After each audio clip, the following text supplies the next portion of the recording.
ఈరోజు జూన్ 1వ తారీఖు ప్రపంచ తల్లిదండ్రుల దినోత్సవ శుభాకాంక్షలు అందరి.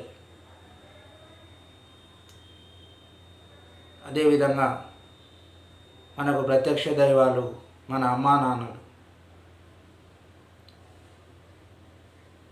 మన అమ్మ 9 నెలలు మనకు మోసి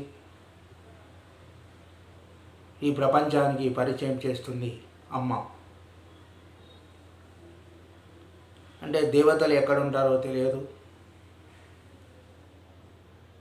ప్రత్యక్ష దైవాలు ఎక్కడ ఉంటారో తెలియదు, కానీ మనకు మాత్రం ప్రత్యక్ష దైవాలు అమ్మా నాన్నలు. అమ్మ మన కోసం తన జీవితాన్ని త్యాగం చేస్తుంది. తను తిన్నా తినకున్నా, తను ఉపవాసం ఉన్నా నా పిల్లలు బాగుండాలనేటటువంటి ఆలోచనతో తన సంతానం కోసం ఎనలేని సేవ చేస్తుంది అమ్మ. అమ్మ అంటే అనురాగం, ఆప్యాయత కలబోసినటువంటిది అమ్మ ప్రతిరూపం. ఈ సృష్టిని సృష్టించినటువంటిది ఎవరంటే అమ్మ. అమ్మ లేకపోతే ఈ లోకంలో ఎవరూ ఉండరు. అటువంటిది మన కన్న తల్లి.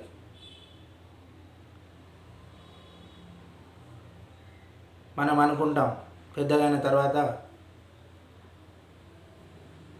అమ్మ మనకేం చేసింది,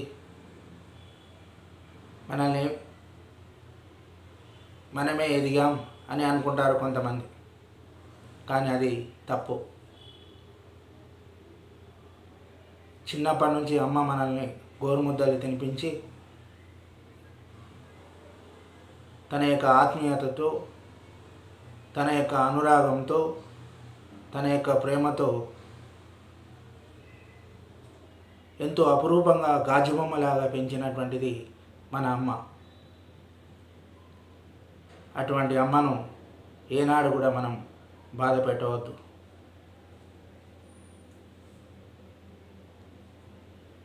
తను ఎంతో మన కొరకు కష్టపడుతుంది.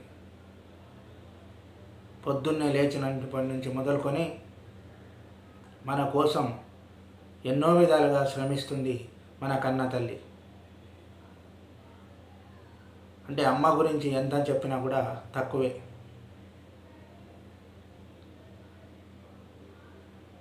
మనం ప్రేమ ప్రేమ అంటాం, ప్రేమ అనేటటువంటిది ఎక్కడో లేదు. మన కన్న తల్లిదండ్రులే అందే నిజమైనటువంటి ప్రేమ. ఆ యొక్క ప్రేమలో స్వార్థం ఉండదు. పిల్లల పట్ల నిస్వార్థంగా ఉంటారు.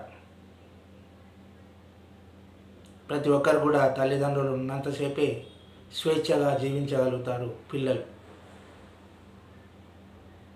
తల్లిదండ్రులు లేకపోతే ఎన్ని ఇబ్బందులు, ఎన్ని సమస్యలు వస్తాయో మనకు తెలుసు, మనం చూస్తూనే ఉంటాం. అందుకోసం మన అమ్మా నాన్నలను మనం ఎప్పుడూ గౌరవిస్తూ ఉండాలి. అదేవిధంగా నాన్న అయితే మన కోసం ఎన్నో కష్టాలు పడతాడు.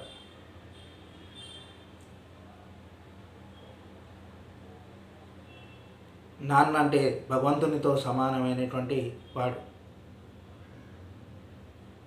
మన కోసం తన యొక్క జీవితాన్ని త్యాగం చేస్తాడు.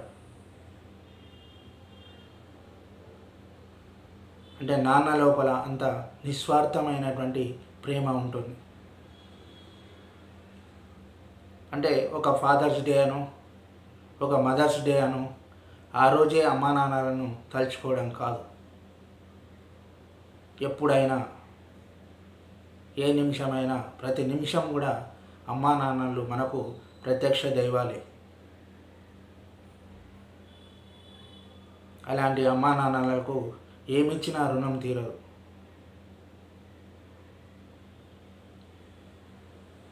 అందుకోసం చిన్నప్పుడు మనం వాళ్ళ మీద ఆధారపడి బతుకుతాం, కానీ పెద్దగైన తర్వాత కూడా వాళ్ళ తల్లిదండ్రులను మనం ఆ విధంగా చూసుకోవాలి, ప్రేమ ఆప్యాయతలతో చూసుకోవాలి. అప్పుడే మనం నిజమైనటువంటి కుమారులం కావడం జరుగుతుంది.